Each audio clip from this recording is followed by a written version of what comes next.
Hey guys, Alex here again from Ask Alex. We're up to episode 5 now. So we got through a lot of our initial questions, but since we showed the bouldering wall, I actually got quite a lot of climbing questions, which was really cool. One of the main ones I'm going to focus on today, because I got a few sort of around the same realm, which is what are some exercises that I can do sort of outside of the climbing gym or in the climbing gym if they've got, kettlebells and dumbbells and stuff like that. Mainly because a lot of people sort of can't really climb more than 2 days in a row kind of thing, like as in you're mainly climbing 3 or so times a week. I myself can't climb. I need like at least 1 to 2 to potentially 3 days off after climbing. Hands just don't seem to recover as quick as they used to. So I'm going to go through a couple of exercises that you can do for sort of a prehabilitation stuff. Now these are in no way exclusive to climbing. These are applicable to just about anybody really. Obviously, before you're going to do any of these, if you have any, underlying, mainly shoulder injuries, I would check out with sort of a physiotherapist before attempting them. But in saying that, they may be beneficial to you if you don't experience any pain whilst doing them. So the first one we're going to start off with is all the ones today are going to focus mostly on shoulders, just because a lot of climbers tend to get a lot of shoulder injuries. So I'm trying to try and bulletproof them as much as possible. I'm going to show you a handful of different things, but these are in no way exclusive to climbing, and also in no way exclusive of the exercise themselves. And I've got a lot more to show you. So I'll show you. I've got about 4 to show you today, but next week I'll definitely show you some more. So the first one we're going to do is a set of 30-30s. So for this one, you'll need a set of 2 kilo dumbbells, so very, very light. And they'll seem really light at the beginning, but you'll understand why we're going this light at the start. Basically what we're going to do is we're going to start for a strict press. So standing up nice and straight, all locked in, everything cores tight, butts pointing forward, so hips are tucked under. Starting with the edge of the dumbbell, just touching your shoulders like this, and I'll stand to the side so you can see that as well. And basically from here, we're just going to drive them up straight above our head, touch them at the top, and then bring them back to this position. Now we want to maintain this sort of palms facing forward position. We don't want to bring them in here, and I'll go into that in a little bit after, but I'm just going to show you this first. So for this one, for these light 2 kg dumbbells, we want to make sure that we're in this position here, driving them straight up, touching at the top, and just going to repeat this. So basically what we're going to do is you're going to repeat this for 30 seconds, getting as many strict in as you can. So we don't want to see you flying through them. They still want to be nice and slow and controlled on the way up and the way down. You're definitely going to get at least 15 out in that 30-second period. Now, as soon as that 30-second period is up, you're going to leave them locked out for 30 seconds. Now this is active locked out, so the elbows are locked, we're not bent like this, and everything's nice and tight, so we're squeezing our scapula at the back. Head should be slightly tilted forward, but not obviously super far forward, so just through that hole there. And we're just going to maintain that for 30 seconds. We then go back into another block of 30 seconds of pressing, and then another block of 30 seconds of holding. Now, so that altogether, that's 2 minutes all up. Now, if you can hold and maintain that, you can push through to a 3rd round. If you're able to push through to a 4th round, the dumbbells are probably too light. Either that or you're actually using your legs to help drive the weights up, which is a push press, which there is a variation of that, which I'll show you after this. Now, like I was saying, you want to go for anywhere from 2 to 3 to 4 sets for this one. If you can maintain the 2, you can then have a 2-minute break or a 1-minute break and then do another set of 2 afterwards. If you're hitting that 3, you can probably stop at the 3. If you're hitting the 4, I would definitely recommend going slightly heavier the next time you do it. So you don't have to go up too much, just going up to a set of 3s will be substantial. Now, the other version of this is very, very similar in the action, but this one's the push press version. So this one you'd go slightly heavy. This one we're going to start with 2 5 kilos, and the same rules apply, but this one we're not focused on that strict movement from the sides there. We can bring them in tighter to the body, drop down with those knees, and power up through with the hips for that push press. So this would be the exact same principle. We're driving up for 30 seconds, and then we're going to hold up locked out for 30 seconds. Again, we're going to do anywhere from 2 to 3 to 4 sets of this. Again, like I said, if you can get through the 4 sets, probably go up slightly heavier. Again, just up to 6s or 7s will be enough. You don't need to take big steps after that. But if you're hitting the 2, have a 1 to 2 minute rest and then do the 2 after that. Basically what this is doing, we're just really trying to strengthen that shoulder cuff. So all those major muscles around your shoulder there and around in your upper neck as well. We're just trying to strengthen all that area, which is, again, like I was saying, we get a lot of injuries in the rotator cuff with climbers. So just trying to build that strength around those shoulders, just try and make them as bulletproof as possible. The next one we've got is an overhead squat. Now, As soon as I say the word squat, you're probably going to think this is more of a lower body exercise. Now, this is definitely a shoulder exercise, but it's what I would consider a core to limb integration exercise, which is very, very important in climbing. If you think about climbing, you always want to make sure that you've got that tension throughout your body, and usually that tension starts in your fingertips and it could end in the end of your toe going through your body. And overhead squat is a good example of that. This will build your shoulders much stronger as well. It also requires quite a bit of shoulder flexibility to be able to do them. Now, when you start, you just want to be using either a piece of PVC pipe or like a broomstick or something like that.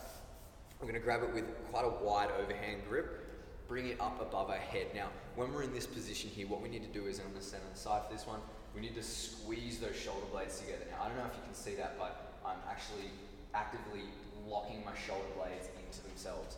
But as you saw, the PVC doesn't actually move. It doesn't come back or anything like that. It's just staying in that position. I'm just activating my shoulder blades. Now, this is locked in. That's not going anywhere now that I've activated my shoulder blades. From here, feet, normal position for a regular squat. Toes can be pointed slightly out to the sides if need be. Step back a little bit so you can see my feet. And from here, it's just a normal squat. We're just coming down as low as we possibly can, and then coming back from there. And as you can see from that, again, the stick or PVC isn't actually moving at all. It's staying in that same position the whole way as I go through it. Now, this is, like I was saying, this is a lot, at the beginning with the PVC, it's not so much about the core to limb integration, it's more about just trying to get that movement. It's also going to help open up your chest, help with that lower back position. I was speaking a few weeks ago about the wall squats. It's that same idea, it's about keeping that upright position with the torso as we squat down. These are really, really good for developing that. Now, they are an issue if you do have any underlying shoulder issues. So I would be hesitant about giving this to somebody who does have a shoulder injury. However, usually with the PVC or the stick, you're pretty safe because there isn't actually any much weight in that, so it's not too bad. They're a really good mobility movement exercise. You can do them to warm up. Now, obviously, if you can imagine, this is a barbell, so this has got weighted. Then you can obviously do them with weight. It is, like I was saying, it's a much more advanced movement, but they're fantastic for core to limb integration.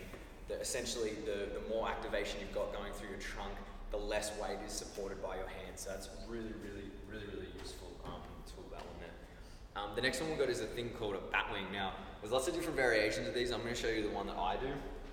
It's sort of like a weird reverse fly, but the most important part about this one is actually the hold at the top. So essentially what this one is for is just for your rhomboids and your upper back. We're just trying to, and rear deltoid as well, we're just trying to activate them, get them into a position. With a lot of climbing, if you imagine when you're doing a pull-up, you're pulling in. When you get to that top there, shoulders tend to actually roll in, and that's because of the way your latissimus is actually connected to your shoulder. It actually does pull down from the front there, so it tucks your shoulder forward. So a lot of the time you'll see a lot of climbers do actually have quite rounded shoulders. So what this is trying to do is we're just trying to activate those upper back muscles so we can pull those shoulders back, areas that might not get hit as much from climbing. So what we're going to do is this is, like I said, this is my variation of a bat wing. I apologize to people out there who think this is wrong. This is the way that I do it.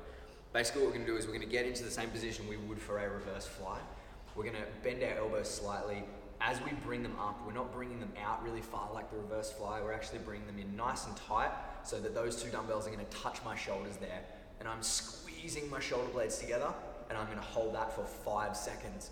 So I'm going to hold that for 5 seconds for every single rep. So making sure that it's always 5 seconds. Now, we normally do about three sets of 5 reps for these ones. And like I said, for every single rep, we're holding that for 5 seconds. Now, those are 5 kilo dumbbells. That's plenty. If anything, you'd probably start with the 2s, go from there, and work your way up to slightly heavier weight. I wouldn't really ever go any heavier than 5s for this movement. It's all about that hold at the back. It's not about going crazy heavy.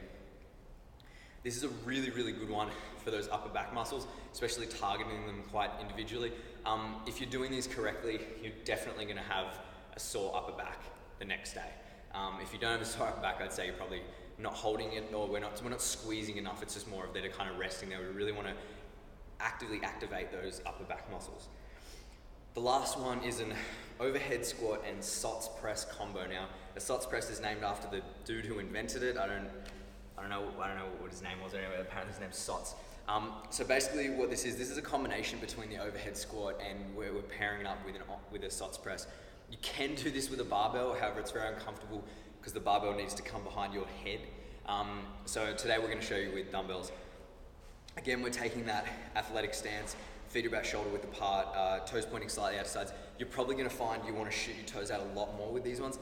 That's not so bad. Ideally, we want to try and keep them as much as possible. You'll see that when I do it, my toes tend to shoot out quite a lot.